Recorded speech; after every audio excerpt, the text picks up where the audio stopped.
Hello and welcome to We Are Tottenham TV for the post-match reaction. You're here with me, Marlon from Spurs Kings TV, and Amir. It has finished Tottenham 3, Chelsea 4 at the Tottenham Hotspur Stadium. The result aside, it's probably the result most neutrals were expecting today. Oh yeah. End-to-end stuff. It was like a basketball game, a tennis game. Yeah. No matter how you want to put it. But let's start from the beginning, right? Let's start from the beginning because it was a lot to take in. I wish we didn't have to. So Johnson has a chance in the first 2 minutes. Cole has a chance in the first 4 or 5 minutes, and then Cucurella makes a mistake and we score. How are you feeling in those first 5 minutes? Like, because obviously there's a lot of pressure on Ange. I'm on cloud 9. I'm thinking, getting that early goal. I'm thinking, where can we go from here? Because I was up at the Etihad, so I saw us go from 1 to 2 to 3 to 4, and unbelievable. So when we got the first, I was kind of on cloud 9. I was thinking, okay, this is fantastic. And then things only got better. What, 10 minutes after that? 9 minutes after that? Well, 3-4 minutes later, Kulu then grabs the second. Another, may I add, a Cucurella mistake where he slips over. Yep. Johnson picks up the ball. I think Pedro Porro, I can't remember if it was Pedro Porro, but someone lays Kulu. Porro lays the ball to Kulusevski on the edge of the box. He then squirms back into the middle with 3 or 4 players around him and then squeezes the ball past Lavia and Badiashile. Past Sanchez, sneaks it in the corner. Great finish. And we're 2-0 up. 10 minutes in. Romero and Van der Ven are out there. Things are looking good, right? Things are looking too good, and that's when you know things are going to go sideways, Marlon. That's when you know, because things can never be too good at this club. Never. What happened after the City win? Vicario, boom, out for 3 months. It just can never be all good at Spurs. And it's never going to be all good at Spurs. We've all supported this club for over nearly 30, 40 years, and we just know it's never going to be always that good. Even our Champions League run. Look at our form going into it was never great, was it? But look, so we're 2-0 up, and then 15 minutes in, what happens? Romero goes down and gets injured. Expected, probably, because it was a big risk to bring him back. 100%. Romero gets injured. What happens 2 minutes later? Okay, Dragusin came on. The goal was not his fault, by the way. Nothing to do with him, yeah. But Jadon Sancho gets the ball on the right-hand side, our right-hand side, cuts across in the middle, where we said that there was a lot of space in our midfield where they weren't shutting down, and he squeezes, not even squeezes, he rifles a ball into the bottom corner. Most goalkeepers are not saving it, but he had the freedom of Tottenham Hotspur Stadium, didn't he? And that's the problem, Marlon, for me, because the shot was fantastic and Forster couldn't get anywhere near it. But for me, to have that much space on the edge of the box to even manufacture that shooting opportunity, you just shouldn't have that time on the ball. Bissouma lazily dangling a leg at it. I don't even know who or you don't tackle like that. I mean, that's literally, I don't know, under 11s, under 10s, they teach you how to tackle. No, it's even worse than that. This is not even, I can't even put that on schoolboy stuff, because they'd do a lot better than that these days. They would do better. Shocking defending. But then Palmer has a chance, which we're like, he completely fluffs it. Yeah. Fluffed it completely. It looked like 2-2 was and we're on like, the cards. we're like, this might be our day. Like, even I'm looking at you, you're looking at me, and we're like, this could be our day, right? Sundin has that chance to make it 3-1, hits it over the bar. Curler. And we're like, actually, this first half's looking good for us. Look, it was back and forth. It was back and forth. However, we looked like a better side. We looked like there was more effort into it, and we looked like we still look like scoring. We still look like scoring in that first half. For me, I think this is the bit where I think the game started to change. This is going to sound really weird, but when Sarr got booked, I feel like the game then started to go more in Chelsea's favour, because then after that, Caicedo's red card, right? And he didn't really get sent off. It doesn't go to VAR, and he just then goes down, and then Sarr hits the bar. And we're like, hold on, is this game starting to swing back in Chelsea's favour? And then we had the Solanke chance. This is all happening within a 5-minute, 6-minute period, right? Were we confident at that stage? Like, if we went back and watched the highlights on the watch along, were we confident? Were we like, actually, this could be our thing? Or was that a turning point? Like, I saw it as a turning point now that I've read back on the notes, I saw it as a turning point because I believe that's when the game started to fall in Chelsea's favour a little bit. They started to get more on the ball. They were looking a bit more confident again. They were looking a bit like old Chelsea. But even though they were taking shots, pot shots, but weren't getting straightly into the game. But Spurs were still attacking. Look, I hear that, and I think Sarr getting that silly booking, it puts him on the back foot, and it kind of takes away from a bit of his game. So yeah, that might have affected that midfield battle in terms of winning the ball back and second balls, and we were losing that battle in the midfield constantly towards the end of that second half. First half, sorry. But we said at half time, right, and we'll go into what we said at half time. Our biggest problem was we were playing well, but the midfield, there was a gap between the defence and midfield, and Bissouma was pretty much part of that problem. Yeah. Right, and was you expecting, like, I don't expect Ange to change at half time. He's 2-1 up. Right, and we did say we were playing well, but we were just a bit worried about Bissouma. So we come out in that second half.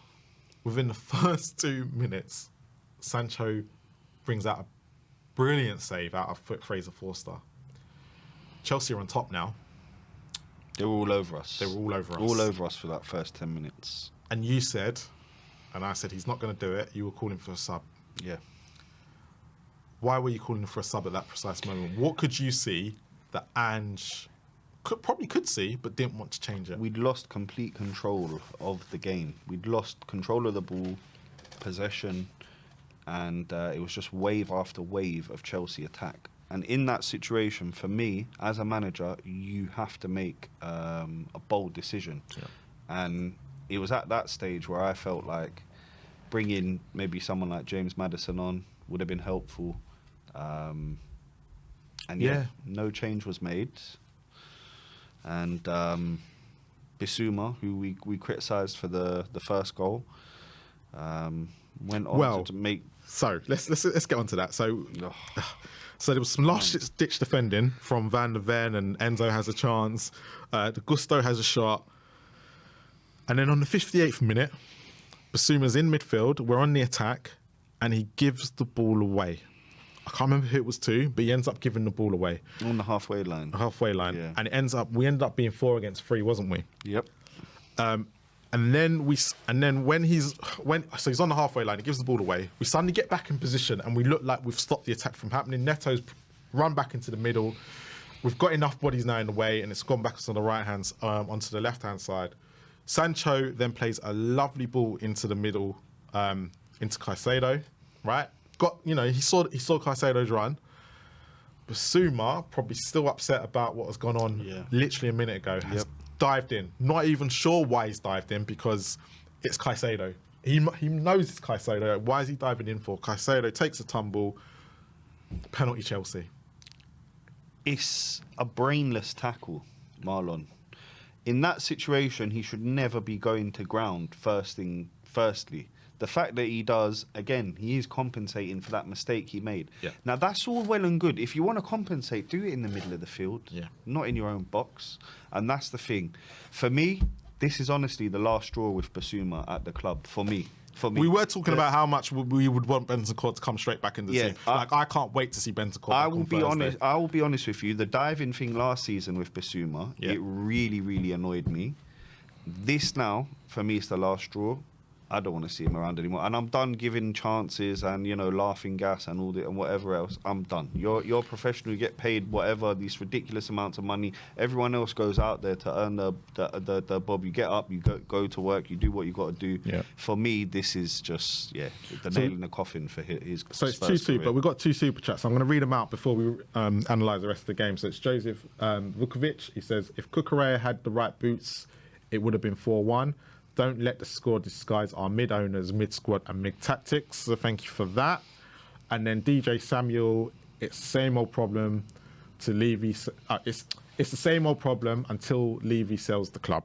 Well, not Levy, Enoch. Levy's only a chair. Levy, even though he's part of ownership, he's just the chairman. He's in a job. Yeah, he's the figurehead. Yeah, if you could cut the job and say he's not chairman anymore, maybe even with Enoch there, if someone a different voice, you never know. You don't know, but in reality, you'd have to get rid of the baby and the bathwater in that sense. You know what I mean? Because for me, they do spend. I think it's the people that he employs is the problem, and I think he's not very good at employing people, and that's where I think. Well, anyone that brings Tanga and Ndombele for 60 million is not good at employing people, I would say. No, to be fair, not his fault, but I get it's the case The of people that went out and thought, they should have done their due diligence, because a lot of clubs, if you knew, I heard if you knew it personally what he was like, they should have looked after him better. Yeah. So we obviously get to Palmer's penalty. Son then misses a chance at 2-2. The offside. We don't know if it would have been given or not. It would have been quite. I think the VAR and the rest got away with that one, because that would have been a decision that they had to make. Oof, that would have been a terrible decision to make. VDV then goes a header. Good chance. Good chance. Very good chance. All right, and we've only this, and in this period, this is the first attack that we've had. So from the 45th minute to the 67th, we haven't even had an attack. It's been giving the ball back to Chelsea. It's been all Chelsea. So this is our first bit of pressure. Our first bit of pressure then leads to Chelsea coming up the other end. Enzo Fernandez back in the net. Did you see it coming? Yeah, of course. Well, as soon as they got the second, I realised the third would come. Yeah. And I realised this was going to be a Brighton job, unfortunately.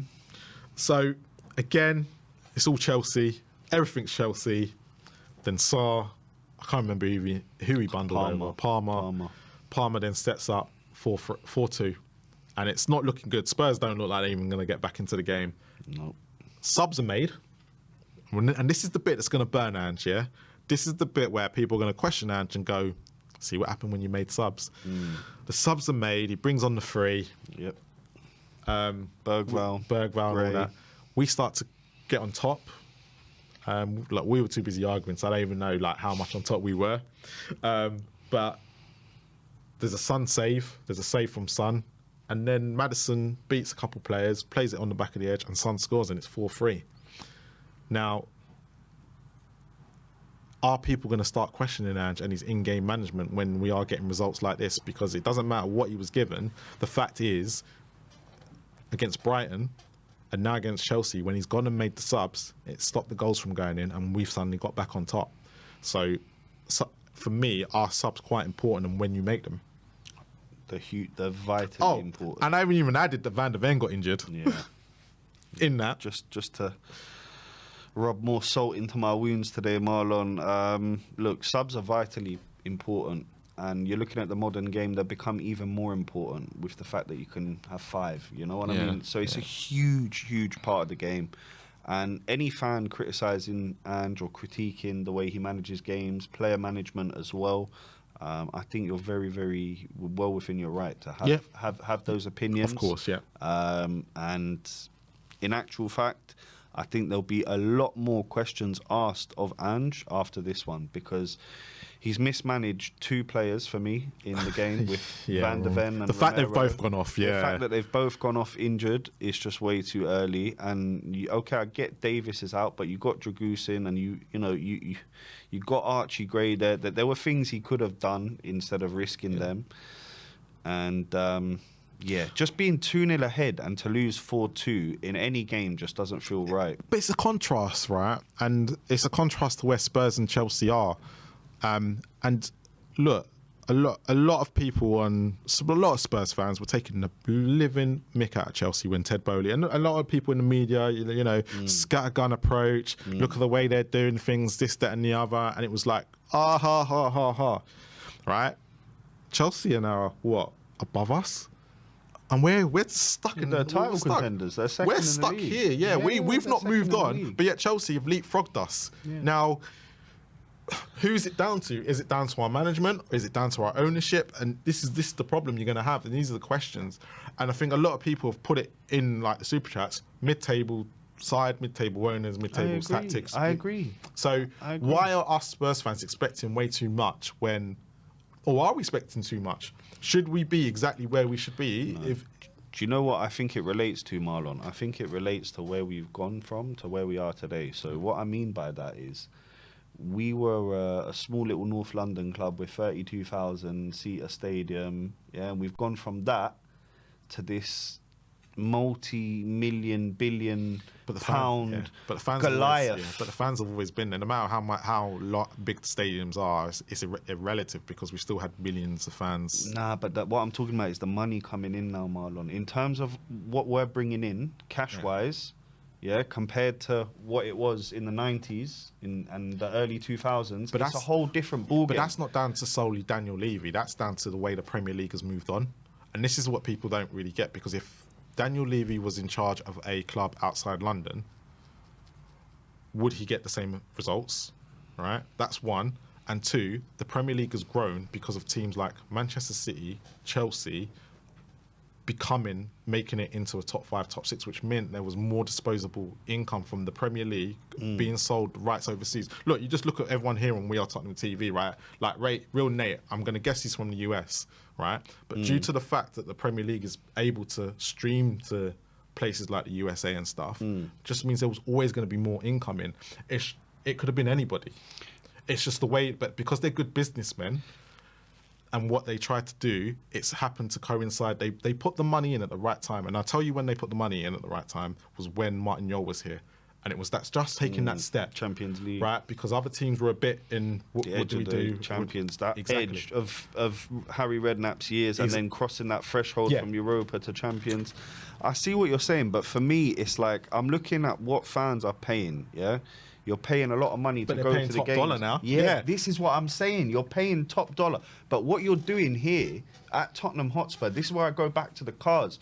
You're paying top dollar for an old Fiat Punto, and people expect to be driving a Lamborghini at this stage. And if you look at everything aside, the stadium, the academy, everything is at that Lamborghini level. But then when you look underneath the bonnet, it's a Fiat Punto engine. And that's what's going on with Tottenham. For me, that's what I see anyway. I don't know. People can put in the comments below what they think. So look, Real Nate, that's what I see. Let me just read out Real Nate's super chat. Can't really blame Ange for 2 stupid tackles in the box. We need better starting mids. We had 1 sub and is the first team material. Now, you can blame him for them because, and the reason why I'm going to sit there and say you can blame him for them is because he didn't make subs. He didn't make the subs. He had a whole transfer market where he could have said to the board, because it's not like, okay, the Saar one, give or take, that's because of the way the game. That's frustration. That's frustration. But let's take the Bissouma one. Right? You could go back and watch the watch along in it, right? And we both said Bissouma was having a problem. This is where your in-game management comes into play, right? For him doing that is down to Ange and not protecting his players, right? Or not looking at the situation going, this is going to go completely tits up if I don't take Bissouma off, right? Elite managers will take players off in that situation, right? So they're not going to be able to give away a penalty or give the ball away, right? But if he doesn't have the players, don't tell us in the summer, I'm happy with the squad, these are all my players. Stop that. He's got to stop that. And then we can sit there and go, oh, actually, board, it's down to you. And that's the problem we're having at the moment with Ange, is that he's taking it all on himself. He's taking it all on himself, and all of it's not him, and he doesn't need to. I'm winning a trophy in the second season. That kind of scenario. But again, as a manager, right? I want my manager to be confident in his style and in what he's capable of and what he's going to do. But I also want him to learn, because everyone will sit there and go, look at Pep, because everyone was comparing him to Pep. Pep's first season, do you remember? Fordiola, he can't do it, this, that, and the other. What did Man City go and do? They went and spent 200 or was it so much money on the defence? Because that was what was letting them down. Spurs ain't going to do that, so we're stuck, right? We've got another super chat. It says, big shrug Z has gone. The bad window was Levy's fault. Why sack Ange?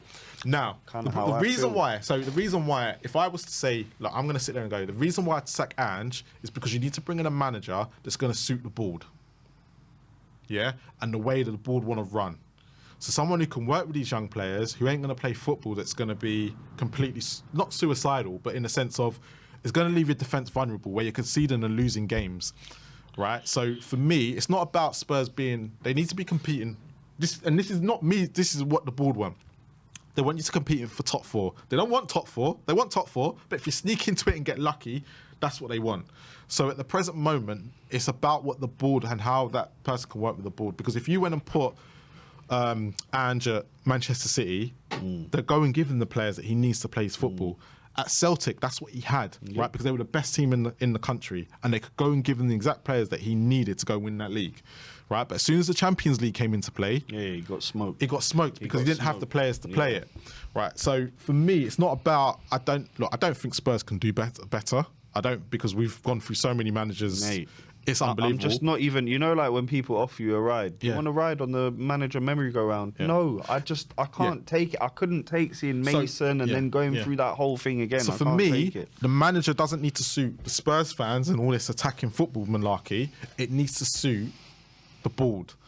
And that's the problem that we're having. Pochettino was the perfect manager for the board, because he was able to get the best out of these certain players, the young players as well. His and still be scraping for the European football and whatnot without actually winning anything. It was only when the pressure came on from the fans to go, we need to win something. Okay, so here's one for you then, Marlon. Are the fans' expectations and the board expectations aligned, or are they just completely different? And that's where we're falling down. Because Liverpool, if you look at Liverpool, the fans want to win.